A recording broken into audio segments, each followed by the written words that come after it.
Thank you very much. It's a genuine pleasure to join you once again. The members of the Trivandrum Management Association, this time for TRIMA 2023.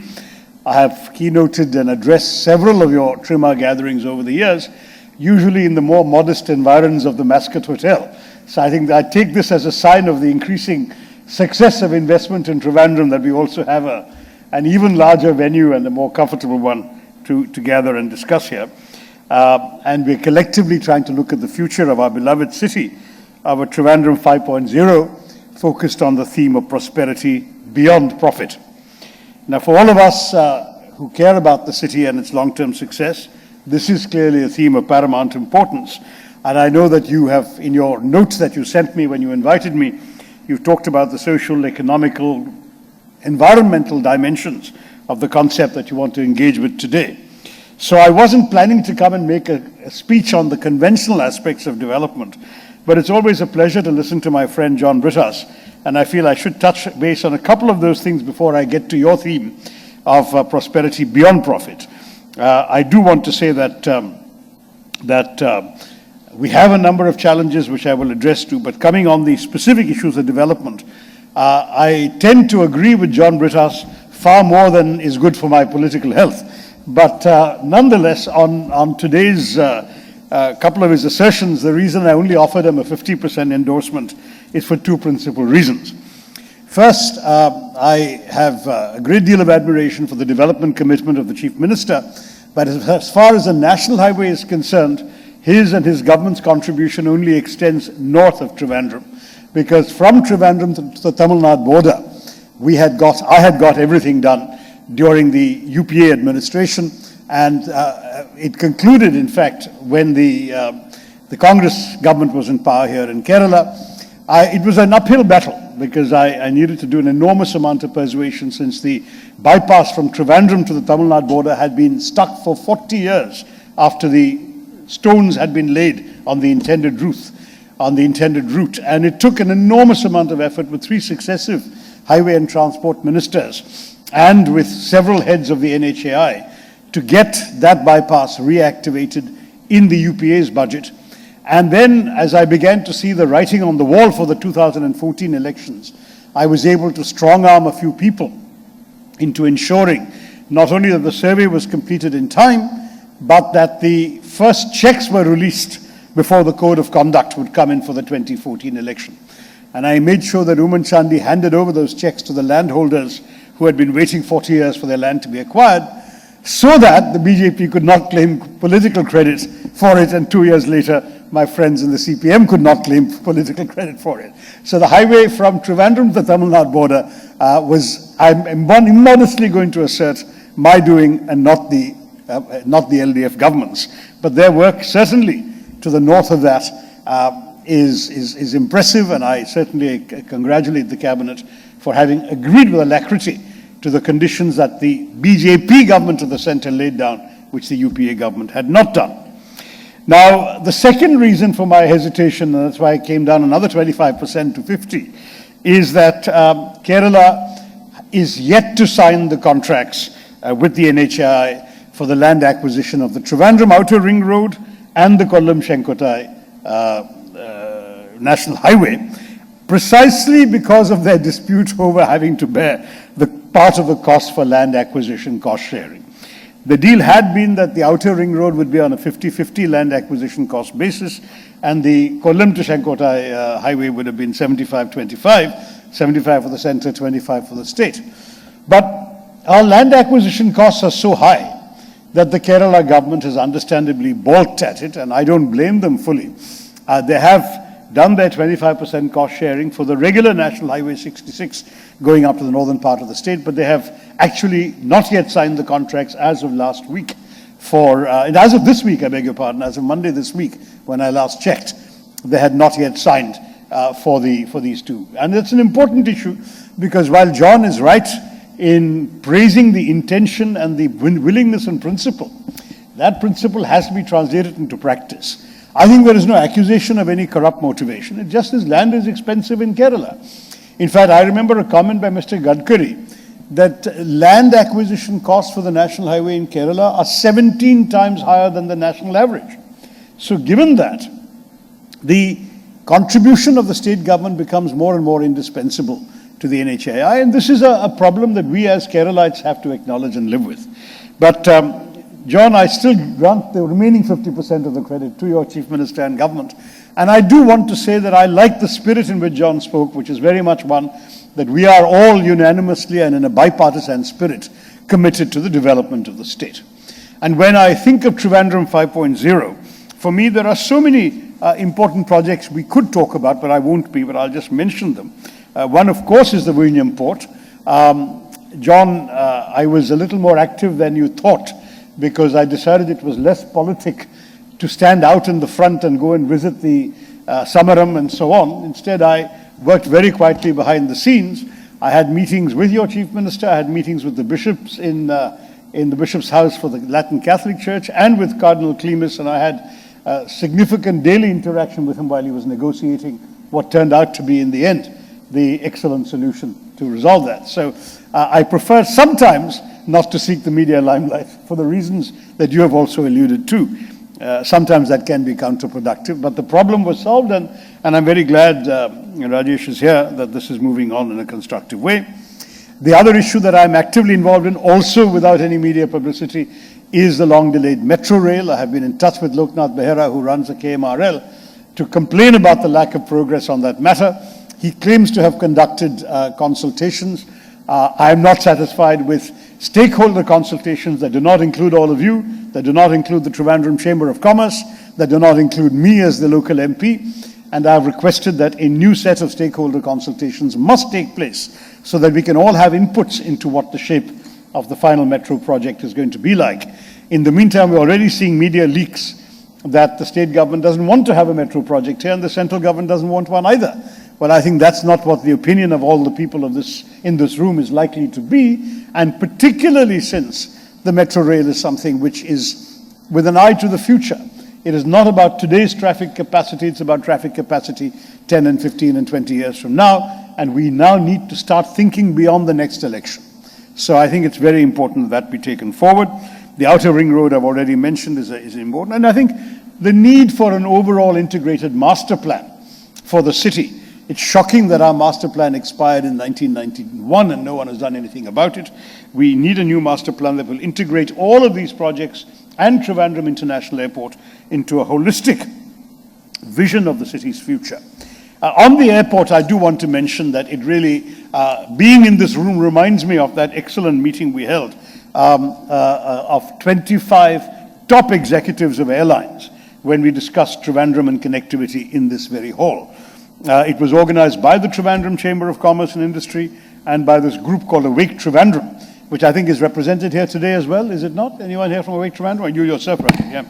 And it was an amazing event. We had business leaders, ministers, people's representatives, government officials. I think, John, you were here too, weren't you?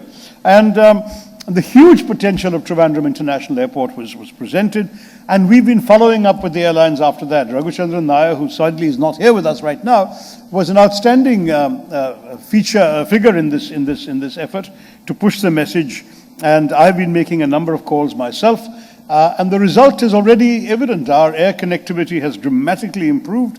I think when the privatization of the airport happened with the Adanis, we had 60 domestic and 60 international flights a week. Now we have about 140 domestic flights and about 130 international flights. And yesterday, we had a record, an all-time high in the number of daily passengers serviced through Trivandrum Airport at 12,677 in one single day. Tomorrow, if not tomorrow, next week, we're going to cross 13,000. And more flights are coming on. I don't want to give you a long and boring list, though I have it with me, of all the new connections that are coming up, particularly Air India and Indigo have been extremely helpful. I'd also spoken extensively to Vistara. One challenge they had, and they were willing to think of a Trivandrum-Mumbai flight for Vistara with business class and all of that. But their difficulty was that the airport was not giving them a landing slot. So I called Jeet Adani and said, you're responsible for both Trivandrum and Mumbai. Why can't you give a landing slot to Vistara for this connection? He immediately said he would do it, and the result is there will be a Vistara Trivandrum to Mumbai flight daily on the 1st of June onwards. So we are seeing progress in all of this. And I want to say that it's extremely important that we continue at it. Oman Air was an issue. They have now promised to restart flights from August. Raghu is talking to Malindo. I have used my influence to reach Oman through somebody known to some of us in this room, and that's how that happened. We may very soon get to 100 air traffic movements a day. And of course, there are massively improved passenger amenities. Those of you who have been using the airport know that, so I won't spell them out.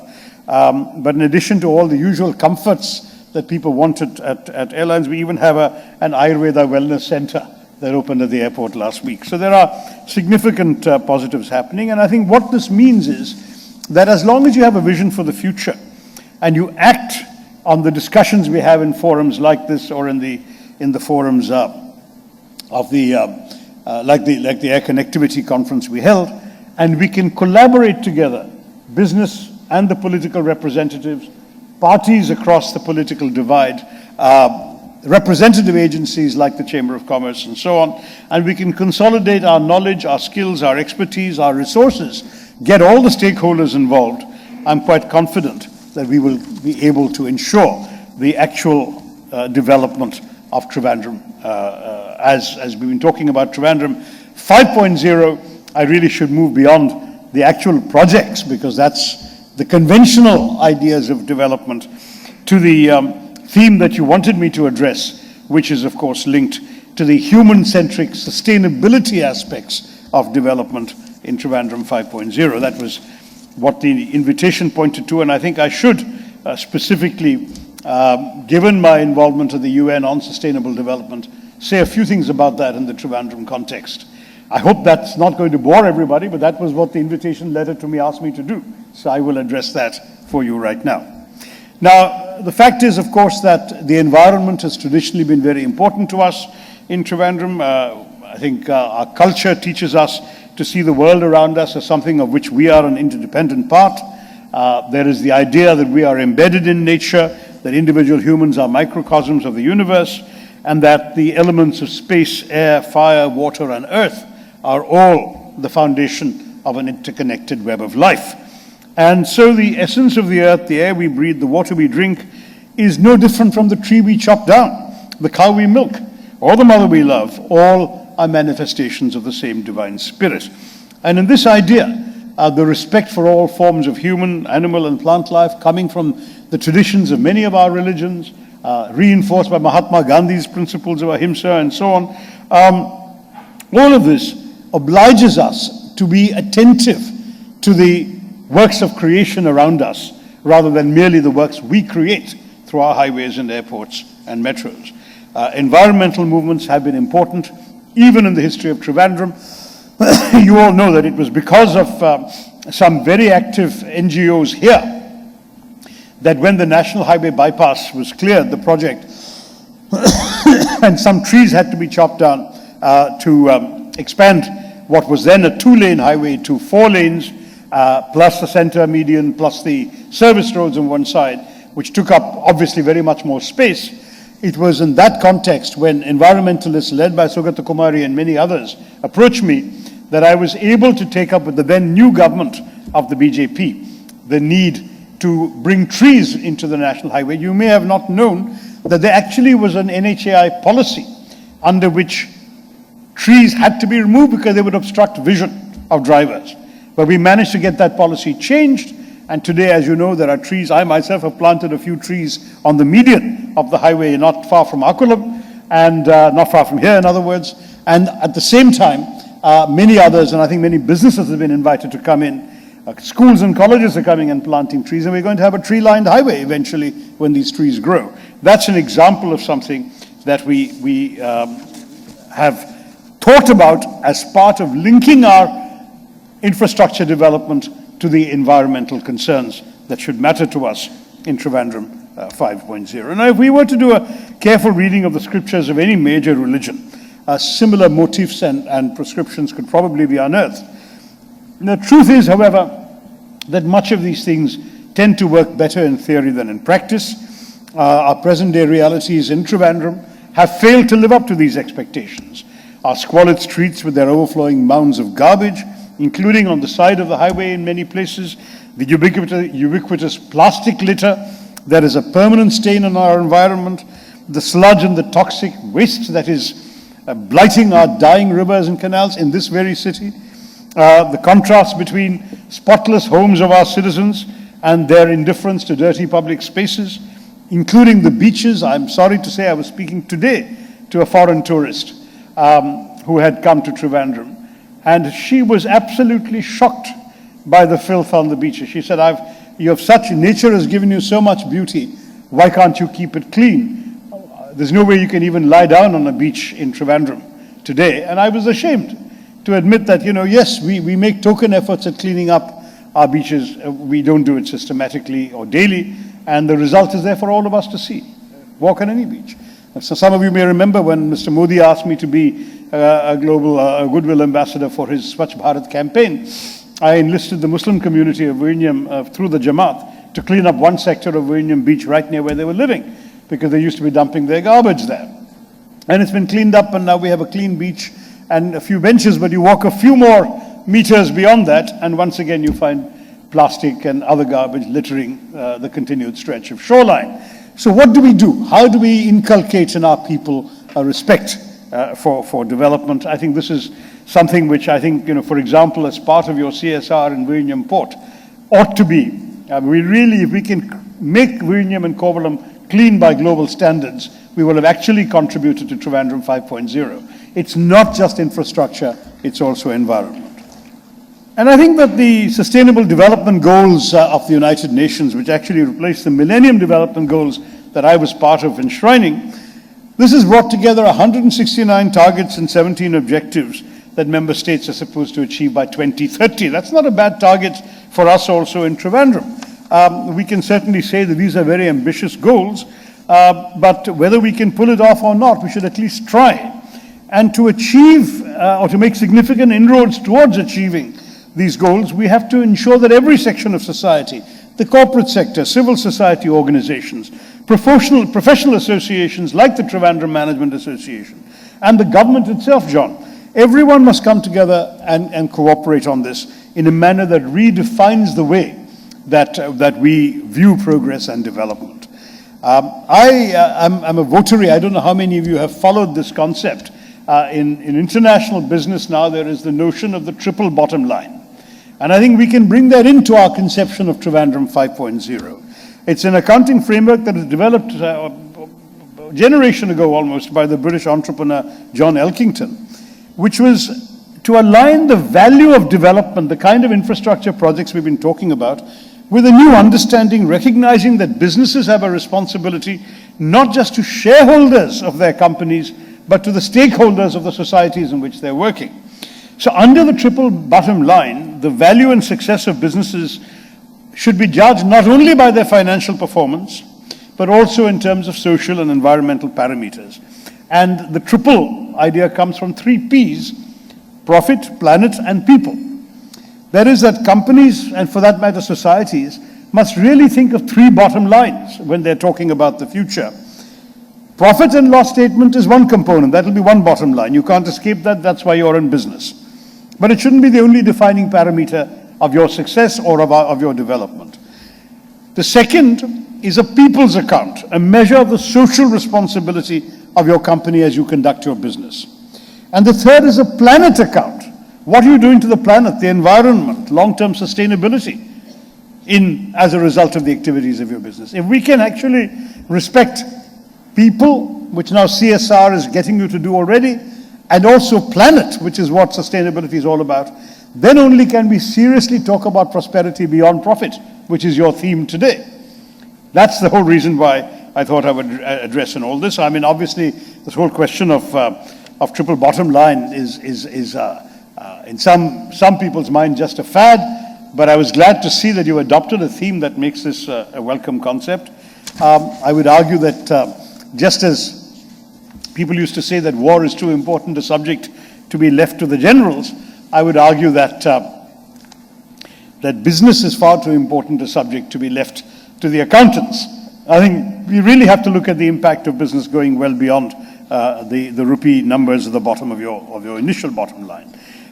We know that there is a great deal that can and should be done, but we're also living in a society where there are real challenges, including great disparities in wealth among sections of our society.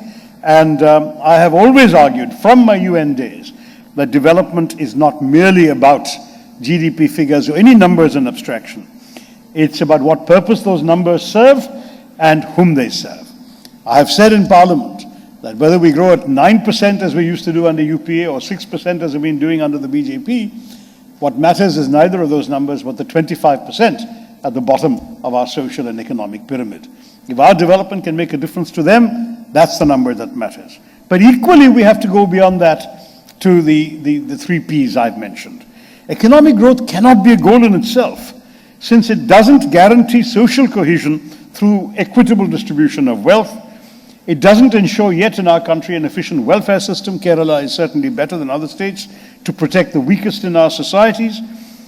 We need a health and education infrastructure for our young to bring forth their most productive output. And we need a natural environment without which all these other efforts would otherwise be meaningless. So this combination, this vision, is what Trivandrum 5.0 has to be all about. And I think I would probably expect that none of you would disagree with any of this in principle. I'm not sure how convinced you're all that you should make an effort to implementing this vision. It is convenient, after all, to measure numbers, whether adding rupee numbers or even numbers like I mentioned to you about the number of flights or the number of rupees being spent on the highway. All of these things, numbers are what makes measurement much easier for all of us. But at the same time, even though we're not used to these other broader perspectives, those perspectives beyond numbers is what is going to give us truly prosperity beyond profit.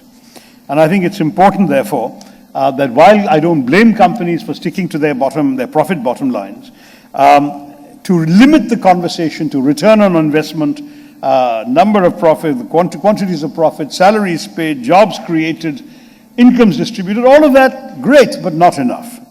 I would say that we do have to add the environment. We do have to acknowledge issues like water quality, energy usage, waste management, which is such a major challenge in Trivandrum, which obviously paint a much less rosy picture than the other numbers might otherwise display. And this is where I would argue both government and civil society and businesses have such a role to play in ensuring that we all do good for the community in which we function and not just do good for ourselves. We must do well for ourselves, we must do good for society. And I would argue that even the government, and John is our emissary to the government needs to understand growth in this spirit and not just in terms of the numbers at the bottom of the budget. Now, I'm not suggesting, and I want to stress this here, because I don't belong to John's party, I'm not suggesting that the private sector should be shackled in any way or prevented from achieving its full potential.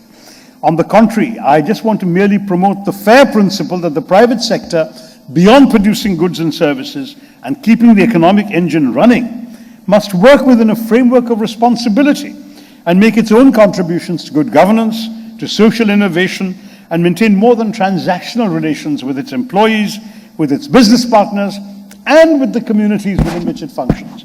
And I know Rajesh will know what I'm talking about when it comes to Vizhinjam. Because when I first took Gautam Adani to Vizhinjam, when he had clinched the deal, when he'd won the auction, I said to him, this is the community you're going to be working amongst. These are the people your presence is going to affect the most. Please recruit from there. And Rajesh, I'm going to reproach you because I support you often enough. On this area, you have not done enough. We need to get more people from the local community feeling a direct stake in the success of the port, even if you're only employing them in menial work. Whether it is as gatekeepers, you've got gatekeepers right now who are not from Vizhinjam, whether it is as waiters in your canteen, you don't need skills, you don't need experienced port people, you need some of our locals to feel involvement in your port project. And that's something that I think is extremely important. And I would finally want to end this by saying I'm not asking for any of this to be made compulsory or a legal obligation. I'm trying to stir your consciousness. You've had the idea of raising Trivandrum 5.0 as your theme. Then let's think, what does that mean? And what I've told you is, to my mind, what 5.0 is all about. It is about ensuring development, infrastructure, profit, but it's also going one step beyond to look at the human beings you're working amongst, and to look at the environment that your work is going to be affecting. And I would say that all of you will definitely feel the better for having made the kind of impact that I'm urging you all to try and make. There is no doubt that that government, any government, will have to intervene in the interests of society, just as it intervenes on the areas of health and medication, producing of generic drugs and so on, which is being done even though it actually limits the profits of pharmaceutical companies. But the argument is social advantages will override such demands. I would urge businesses that rather than provoke governments into legislating, as they did on CSR, a compulsory 2% of your gross profits to be given to CSR, you could have done more CSR work yourselves and not provoke the government into doing that. I would actually argue, let us not provoke future governments into legislating environmental requirements. Let's do it ourselves. Let's take on, I'm not a businessman, you are, but I'm urging you all to take on some of these challenges. Think of the triple bottom line and start incorporating it into your presentations of the impact you're making on Trivandrum, even while you're developing it. So I just want to say, sustainability is not about getting in the way of business, either business efficiency or business profit.